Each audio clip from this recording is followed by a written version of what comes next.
First, a small video. Do you want to be you? Do you want it enough? Do you want it now? I wrote this book after 20 years of research in human behavior. I discovered a formula that helps you understand what really drives you, not just your MO, but what really makes you feel alive. Self-worth, confidence, and happiness and fulfillment are possible when you discover the power of your modus vivendi. My name's Diana Dentinger, author of Modus Vivendi, Your Life, Your Way. I'm American-born, but I've lived here in Europe for over 30 years, raising my 4 kids, working as a trainer, as a coach, becoming an international speaker, and a psychosomatic illness therapist, as well as traveling the world. This is my way. What's yours?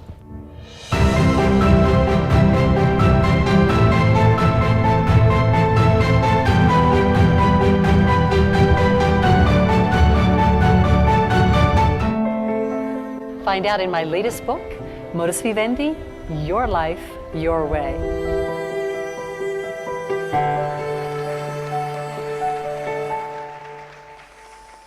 Namaste, everyone. Thank you. I'm so honored to be here. As a trainer, as a speaker, I have a hard time standing in one place. So if it's okay, I don't stand behind a podium. And excuse the back, because that's not very courteous to give your back to special honored guests. So I'm very, very honored really to be here. It is such it's been a wonderful journey here. I've been in India for 2 weeks and spoken on various stages, really about my work as your life, your way. So you understand really who you are in your personality and your competencies and your skills, and also your purpose to bring that to incarnated form, because you're all here for a reason. And then also with this, that you have higher potential. You have so much potential that really is unexplored. So, slides here. Good deal. Okay, there is one key word that I will repeat throughout this whole conversation, brief conversation that we have, and it is the word now. Because what do we have in our life? Now. But before I talk about now, I want to ask you, where were you in 1987? And when I look at all the youth here, I imagine you were just a dream in some kind of space in your parents' mind. For those of us born before 1987, and especially before maybe even 1970, we didn't realize what was going on. We lived, at least for me, in America. I come from a family of at least 250 blood relatives. My mother and father both have 9 brothers and sisters, and aunts and uncles have 6 children, and we all have 4 children, and it's just a big family, which is very similar to what you have. So there's a lot of celebration, there's a lot of joy, and there's even the pain, because not everyone is, let's say, a perfect child. We have Down syndrome's children, we have autistic children, we have handicapped children. So we have a context that really does reflect the macro of society in a micro unit. But what we didn't realize, those of us born before 1987, is that there was already a movement that was starting. And so now, 20 or 30 years later, what we realize that now actually started back in 1987, which was the nanosecond era. And so since then, there's been so much more emphasis on time is money, time to market, speed of implementation. So those of you students born after 1987 have only lived in this nanosecond era. So in my observation of where we're going in the future is that now this nanosecond era is coming to an end, because we can't swipe our phone any faster. When you want information, you swipe your phone, but your finger can't go any faster, right? So it's now a time to, let's say, slow down And this nano, which in Greek nanos means actually a small person, it's time to take small and slower steps. Because being that I can observe different cultures from my background, the model just time is money isn't working. There are way too many Western people with burnout. They're stressed. There are psychosomatic illnesses that probably aren't even on the books yet because the culture has been indoctrinated that time is money, nanosecond, speed to market. And this is really causing a lot of disorder within people. So my invitation is to use the now and continue with these beautiful ceremonies. Where would you be if you, as a culture, if you didn't continue to take time,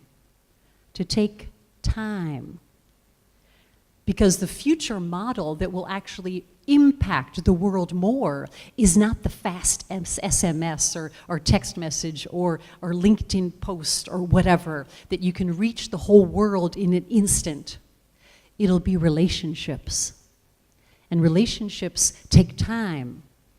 And there is no clock that says I'm wasting my time when that relationship becomes something of trust. So my invitation is to nano, as in now, take small steps to slow down. Do you feel that that is more helpful? Do you feel that's a more healthy business model? Yes? No? Yeah. And that is where I feel that India will have a big, big impact. But what I've noticed is that people of my generation, maybe those born even in the 1970s, I was born in the 1960s, the younger generation is tending to really stay in that loop of the nanosecond era because they haven't lived in the dynamics of the slow life. So I would like to invite you as the younger generation to use the technology to be fast, but remember that really relationships are what will build a business, a solid built business, internal and then external with clients. So, O, since I'm doing now, the O stands for olo. In Greek, it means everything. In Italian, it's tutto, everything. Because now, it's allowed now in companies, we can actually talk about holistic. A person is everything. They have an emotional space in their aura. They have intellectual space. They have a physical body. They have a soul. So the trend, what I'm feeling and perceiving in the market, that the trend in training must, and that is a big, with an exclamation point, it must include holistic training. Because you can be dedicated and you can be an expert in business strategy, but if that person is feeling burned out, if their health diets, if their health, their diet, they don't have an exercise plan, their relationships are falling apart, they're not in an emotional space that's healthy, then your plan is only being implemented 50%. There's just pushing for the plan, but the other holistic areas of this person's life aren't being considered. Because I observe things from the psychosomatic illness perspective, I see that even statistic-wise, the World Health Organization puts India #1 for depression, that 36% of adult Indians will likely suffer from depression at one moment in their time. That's scary.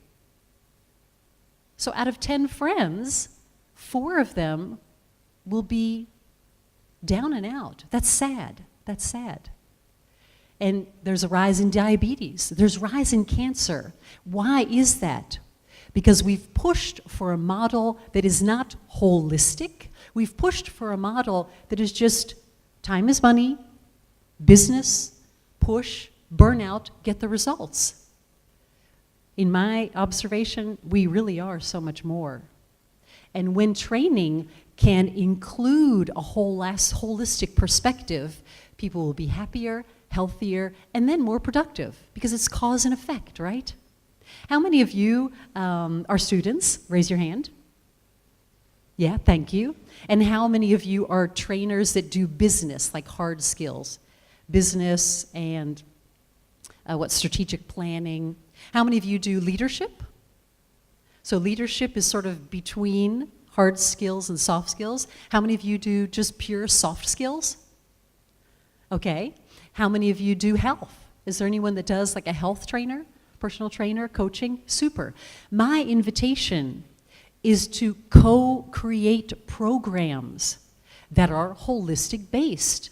Because even the power of 2 or 3 consultants that go to a company and say, we care about your employees, and we would like to give them the dietary information. We would like them to do their meditation or their yoga. We would like them to inform them that this is the way to get the result without losing their health. And so even if you know each other, we can use LinkedIn, co-create programs that are the strategic, that include also the person for who they are. And that's what I'm feeling is a big trend. And you're fortunate in India because you have been able to speak on these different planes of existence, is what I call them. You've been able to, because of your relationship with divinities, it's a conversation that's easier for you. In the Western world, we walk on eggshells, because this is my languaging, and I'm very straightforward with companies when I talk to them. I want a holistic program, because when I see that you have a lot of overweight employees, when I see them with bags under their eyes, the plan to get success is not going to work because they're too stressed. So co-create programs together, and then go with the unity of both of the members of this, let's say, committee, with a package that can give them more long-lasting results. Yeah, because I talk a lot about energy, and without energy, we can't do a whole lot. And so again, there's spiritual energy when your soul is in the game. That's when it changes. When you're really living your purpose, that's when you have vitality and energy that's really endless and limitless. And you've got emotional energy and physical energy. You want all of your energy planes to be at peak. How many of you feel energetic? How many of you could use a little bit of a boost? Well, then it's important to have a little bit more holisticness in your life. And finally, the W for now. The W is wisdom. We go to school to learn a lot of facts and information.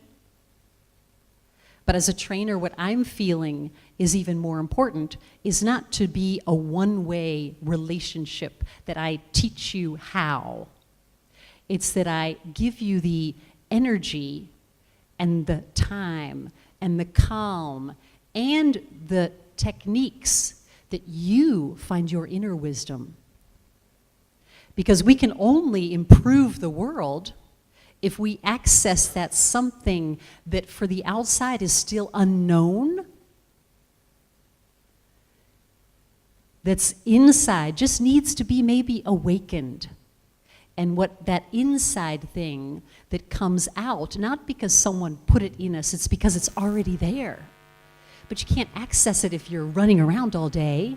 If you're in the nanosecond world and everything is speed and you've got 1,000 posts to answer and messages that are interrupting your concentration even when studying, there's that calm and that peace where the inner wisdom will be the innovation of tomorrow. Do you agree with that? That a lot of the education system is just getting one way, but it's accessing what's inside. So for us trainers, it's to facilitate a space in which the person has that calm and that confidence to express their inner wisdom. And that way we can set on some really vital changes, especially for the sustainability of our own health, the health of the companies, financial, economic, etc., and even the health of what I call Mother Earth. Because nowadays, wisdom is not accessible because of all the distractions we have. How many messages do we receive a day? How many ping or whatever they're called, push notifications? Way too many, way too many. Wisdom is in a place of silence. So this ties together. Now, take nano steps to slow down. Think about yourself holistically, and then access that space of, call it intuition or spontaneity or wisdom that will really bring you now more overall wellness. So these were my points in just sharing this, how I feel that we can impact positively the training now to create really the future that we all desire. Thank you so much.